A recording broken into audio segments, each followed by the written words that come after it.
Welcome back, metalheads, to another episode of Essentials, where we talk about rock and metal history. Today, we're dissecting a cornerstone of technical death metal, Suffocation's 1995 masterpiece, Pierced from Within. To understand this album, we must look at the fertile Long Island scene where NYDM, New York death metal, was born. By 1995, Suffocation had evolved from pure brutality into a complex, multi-layered technical machine. Pierced from Within showcased a leap in songwriting, utilizing non-linear structures and shifting time signatures. The striking cover art by Hiro Takahashi perfectly mirrored the clinical yet visceral nature of the music. Terrence Hobbs' guitar work is defined by its use of minor seconds and tritones, creating an unsettling technical atmosphere. His lead style, characterized by rapid-fire chromaticism, became the gold standard for all technical death metal guitarists. The deliberate use of dissonance wasn't just for shock, it was used to create tension that resolved into crushing grooves.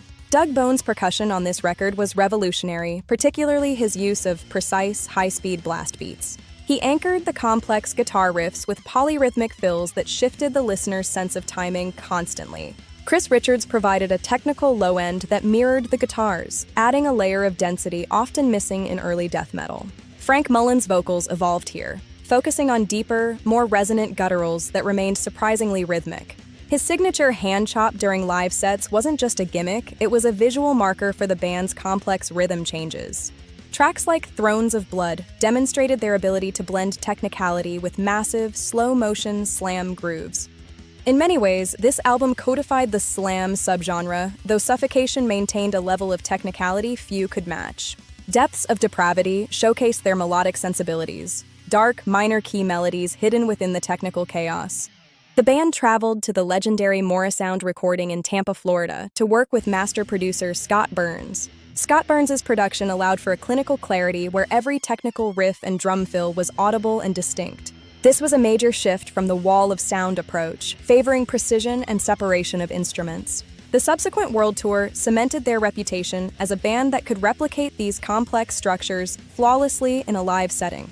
The album's influence on the modern slam scene is immeasurable, from the vocal patterns to the mid-tempo breakdowns. Simultaneously, it pushed technical death metal into a more academic and precise territory, inspiring bands like Necrophagist and Obscura. Nearly 3 decades later, Pierced from Within is still analyzed by musicians for its technical depth and songwriting innovation. While the lineup has changed, the technical foundation laid by this 1995 release remains the core of Suffocation's identity. It remains an essential chapter in the history of rock and metal, and a masterclass in extreme music technicality. What's your favorite track from Pierced from Within? Is it Thrones of Blood, or maybe Tempting the Soul? Let us know in the comments below, share your memories of this album, and don't forget to subscribe. Tell us which essential album we should cover next. We're always looking for new masterpieces to dissect. If you enjoyed this technical breakdown, hit that like button. Thanks for watching, stay brutal, and stay heavy.